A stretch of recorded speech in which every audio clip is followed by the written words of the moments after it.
हमारी आज की कहानी एक अंधेरे कमरे से शुरू होती है, जहाँ पर एक लड़की इधर से उधर भाग रही थी।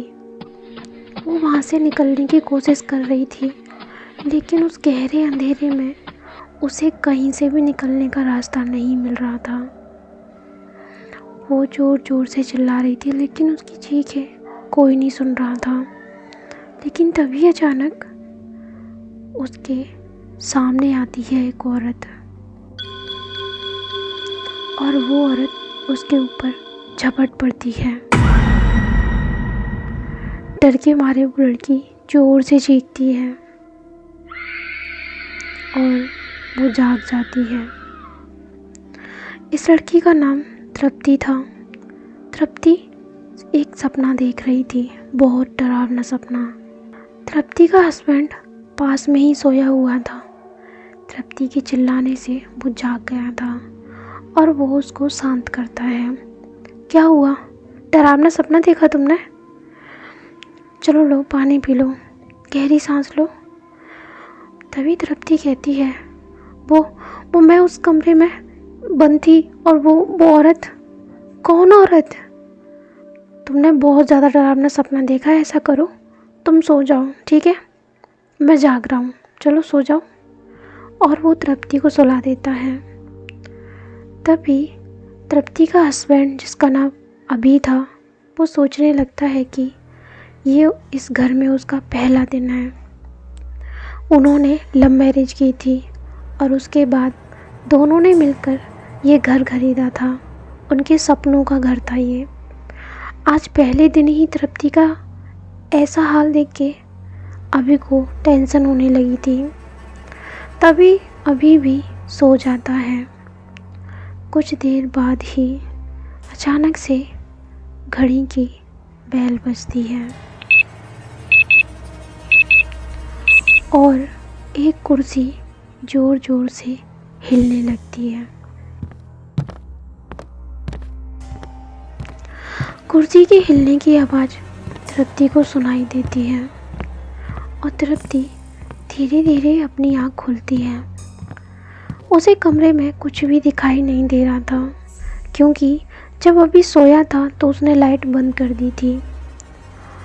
तृप्ति को ऐसा लगता है जैसे उस कुर्सी पर कोई औरत बैठी हुई है, और वो लाइट जला देती है, लेकिन उस कुर्सी पर कोई नहीं होता। तृप्ति सोचती है, शायद से ये उस सपने की वजह से मैं डर गई हूँ, इसलिए मेरे मन में तरह तरह के ख्याल आ रहे हैं। फिर भी तृप्ति लाइट ऑन कर कर ही सो जाती है। कुछ देर बाद ही तृप्ति को एहसास होता है कि जैसे कोई उसके बहुत नज़दीक है, कोई उसे बहुत करीब से देख रहा है। तृप्ति के चेहरे पे पसीना आ चुका था, हिम्मत नहीं हो रही थी उसकी आँख खोलने की। वह धीरे धीरे आँख खोलने की कोशिश कर रही थी, लेकिन तभी अचानक सुनाई देती है उसे अभी की चीख।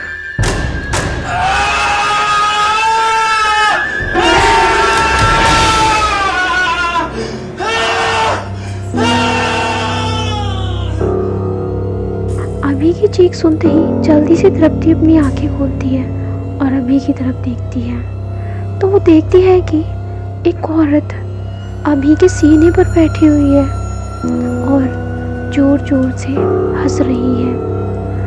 उसके लंबे बिखरे बाल और उसका चेहरा बहुत ज़्यादा डरावना दिख रहा था।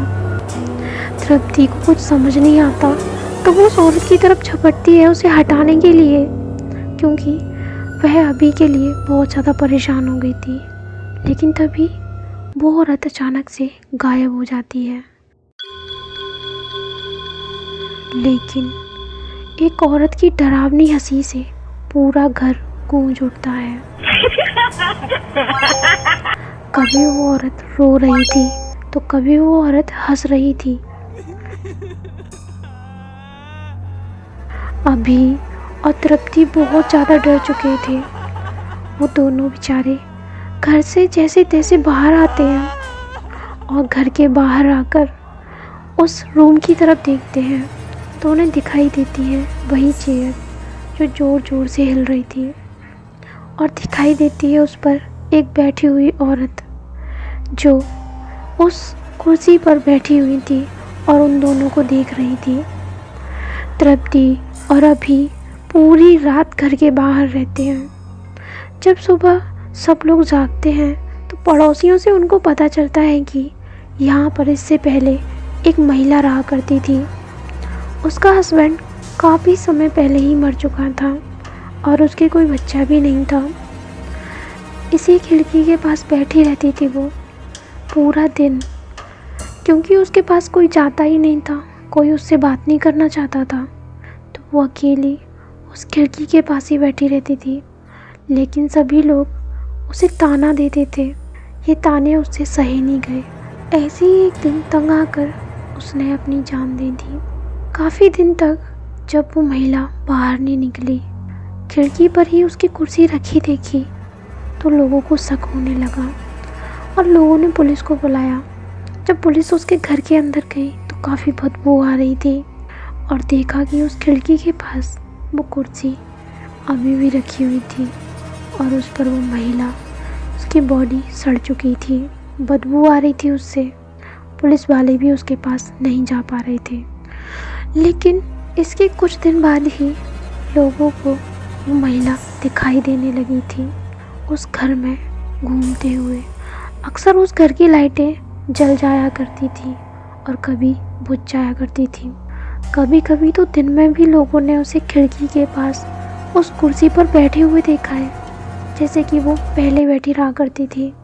ये सुनकर तृप्ति और अभी को बहुत बुरा लगता है। वो लोग उस दिन ही वो घर खाली कर कर चले जाते हैं। ये हादसा उनके साथ जो हुआ वो इस हादसे को कभी नहीं भुला पाए। अब वो घर खाली पड़ा हुआ है, कोई नहीं रहता वहाँ पर, लेकिन वो औरत की आत्मा अभी भी रहती है उसी घर में, उसी कुर्सी पर देखती रहती है सबको। तो फ्रेंड्स, कैसी लगी आपको आज की स्टोरी? कमेंट करके ज़रूर बताइएगा। अगर आप हमारे चैनल पर पहली बार आए तो प्लीज़ यार चैनल को सब्सक्राइब ज़रूर करिएगा। तो फिर मिलते हैं नेक्स्ट स्टोरी में, तब तक के लिए बाय बाय, टेक केयर।